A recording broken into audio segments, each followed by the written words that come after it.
नमस्ते गुरुजी। जय गुरुजी महाराज। शुक्राना गुरुजी। जय गुरुजी संगत जी।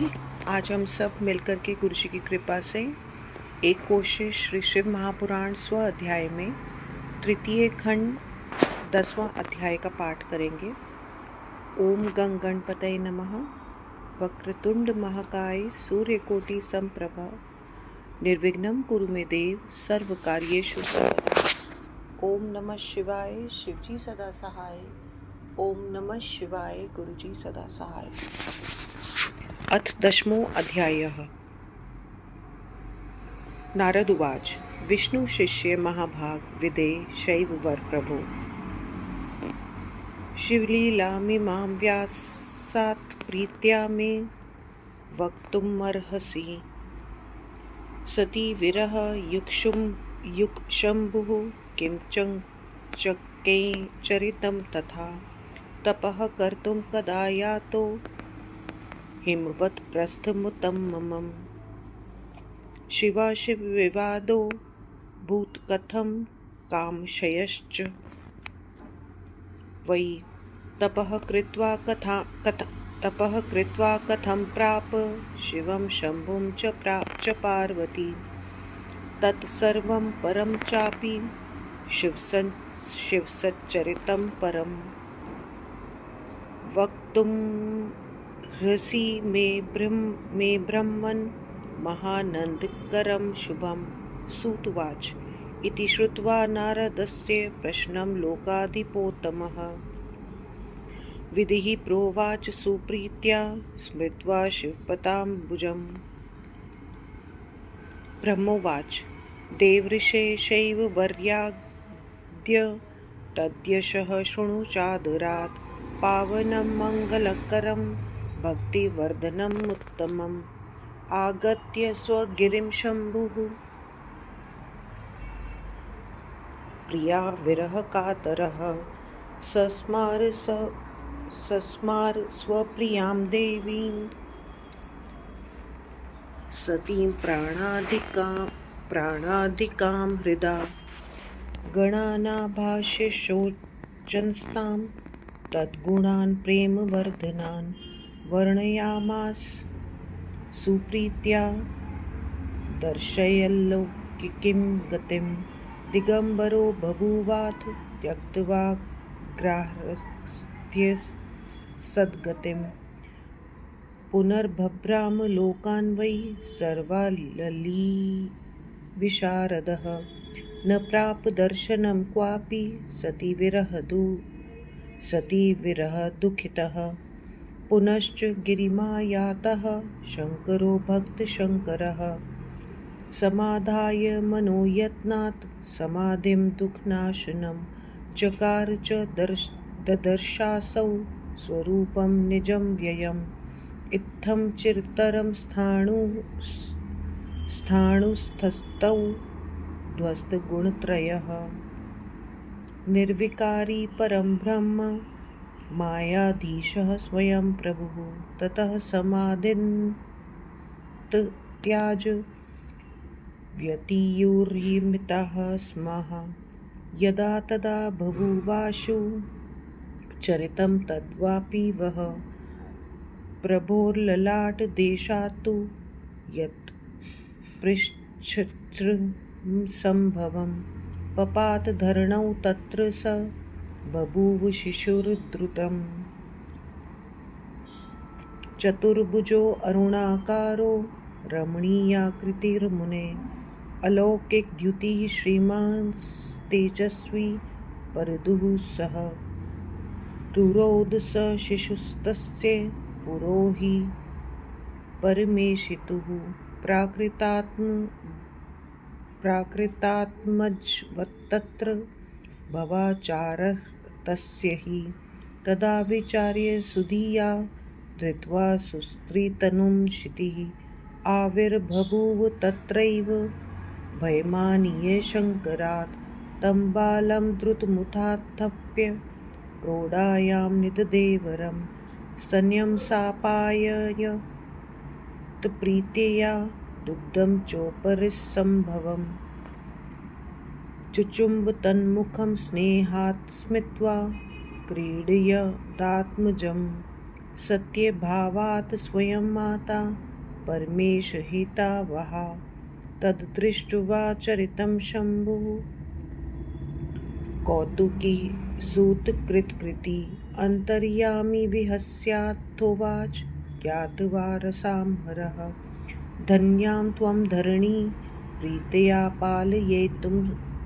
पालयेतं सुतं मम त्वयुद्भूतं श्रमजलान्महात् तेजस्विनो वरं मम श्रम कभूर्बालो यद्यपि प्रियकृतिश्चिते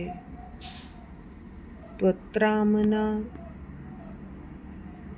स्याद् भवेत् ख्यात् स्त्रिता परहितः सदा असौ बालः कुदाता हि भविष्यति गुणी तव ममापि सुखदाता हि गृहाणैनं यथा रुचि ब्रह्मोवाच इत्युक्त्वा विररामाथ किञ्चिद्विरह मुक्तधिः लोकाचारकरो रुद्रो निर्विकारी सतां प्रियः अपि क्षितिर्जगामाशु शिवाज्ञां दिगम्य सा स्वस्थानं ससुता प्राप सुखामात्यन्तिकं च वै स बालो भौम इत्याख्यां प्राप्य भूत्वा युवा द्रुतं तस्यां काश्यां चिरं कालं सिषेवे शङ्करं प्रभुं विश्वेश्वर प्रसादेन गृहत्वं प्राप्य भूमिजः दिव्यं लोकं जगामाशु शुक्रलोकात् परं वरम् इत्युक्तं शम्भुचरितं सती विरहसंयुतं तपस्याचरणं शम्भोः शृणु चादरतो मुने इति श्रीशिवमहापुराणे द्वितीयायां रुद्रसंहितायां तृतीये पार्वतीखण्डे भौमोत्पत्तिशिवलीलावर्णनं नाम 10वां अध्यायः। व्याख्या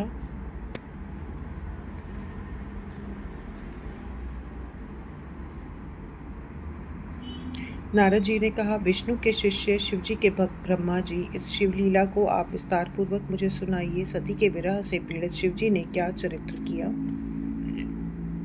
वे कब हिमालय में तपस्या करने के लिए आए, शिवा और शिव का विवाद क्यों हुआ और कैसे कामदेव का विनाश हुआ, किस प्रकार का तप करके कल्याणकारक शिवजी को पार्वती ने प्राप्त किया, यह सब और भी जो शिवजी का आनंददायक चरित्र है, हे ब्रह्मा जी आप मुझसे कहिए। सूत जी ने कहा, नारद जी के इस प्रश्न को सुनकर शिवजी के चरण कमलों का ध्यान कर ब्रह्मा जी ने प्रेम से कहा। ब्रह्मा जी ने कहा, शिव भक्तों में श्रेष्ठ देवऋषि नारद पवित्र मंगलकारक भक्ति को बढ़ाने में श्रेष्ठ शिवजी के यश को आदर पूर्वक सुनो। प्रिया के वियोग से दुखी शिवजी हिमालय पर्वत पर आकर अपनी प्राणों से भी अधिक प्रिय पत्नी का हृदय से स्मरण करने लगे। स्मरण करते हुए वे अपने गणों से सती के गुणों का वर्णन करने लगे। इस प्रकार वे अपनी लौकिक स्थिति दिखलाते हुए अथवा गृहस्थ अवस्था छोड़कर दिगंबर हो गए। लीला कुशल शिवजी तीनों लोकों में भ्रमण करने लगे। सती के विरह से दुखी होकर जब कहीं सती का दर्शन उन्हें नहीं हुआ, तब वे भक्तों का कल्याण करने वाले शिवजी पुनः हिमालय लौट आए। बड़े यत्न से मन को वश में करके दुखों का नाश करने वाली समाधि को धारण कर उन्होंने अपना अविनाशी स्वरूप प्रकट किया। इस प्रकार समाधि काल में तीनों गुणों से परे रहने वाले पर ब्रह्म मायाधीश प्रभु स्थिर हो गए। सैकड़ों वर्ष बीतने पर उन्होंने जिस प्रकार उस समाधि को भंग किया, उसे मैं तुमसे कहता हूँ। तपस्या करते समय शिवजी के ललाट से जो पसीने की बूंद भूमि पर गिरी, उससे एक बालक उत्पन्न हुआ। हे मुनि, वह बालक 4 भुजाओं वाला, अरुण वर्ण का, देखने में सुंदर, अलौकिक शोभा वाला, श्रीमान, तेजस्वी और शत्रुओं के लिए असहाय था। वह लौकिक बालक की भांति शिवजी के समान रोने लगा, शिवजी के सामने रोने लगा। तब पृथ्वी देवी ने बुद्धि से विचार कर शिवजी से भयभीत होकर स्त्री का रूप धारण किया। उस सुंदर बालक को शीघ्र उठाकर अपनी गोद में रखकर अपना तथा अपनी गाय आदि का दूध पिलाने लगी। प्रेम से उसका मुख चूम कर पुत्र को खिलाने लगी। वास्तविक रूप से वह माता शिवजी का हित करने लगी। सृष्टिकर्ता अंतर्यामी कौतुकी शिवजी इस चरित्र को देखकर हंसकर पृथ्वी से कहने लगे, हे पृथ्वी, तुम धन्य हो, इस मेरे पुत्र का पालन करो। मेरे पसीने की बूंद से यह तुम्हारे में उत्पन्न हुआ, अतः यह सभी तेजस्वियों में श्रेष्ठ होगा। हे पृथ्वी, यद्यपि मेरे श्रम से उत्पन्न यह बालक मेरा प्यारा होगा, फिर भी यह तुम्हारे नाम से प्रसिद्ध तथा तीनों तापों से रहित होगा। यह तुम्हारा बालक भूमि दान करने वाला तथा मुझे सुख देने वाला होगा, इसे तुम ग्रहण करो। ब्रह्मा जी ने कहा। ऐसा कहकर वियोग बुद्धि को दूर कर शिव जी चुप हो गए, क्योंकि वे विकार रहित होने पर भी सज्जनों के प्रिय होने के कारण लोक व्यवहार किया करते हैं। उसके बाद वह शिव जी की आज्ञा को पाकर पुत्र सहित अपने स्थान को चली गई और उसे अत्यंत सुख मिला। उस पृथ्वी का बालक भौम नाम से प्रसिद्ध हुआ। युवा होकर उसने काशी में निवास कर बहुत समय तक शिव जी की आराधना की। विश्वेश्वर की कृपा से उस भूमिपुत्र ने नवग्रहों में स्थान प्राप्त कर लिया और वह शुक्र लोक से भी आगे दिव्य लोक में चला गया। हे मुनि, सती के विरह से युक्त शिव जी का चरित्र तुमसे कह दिया गया है। अब शिव जी की तपस्या का वर्णन सुनो।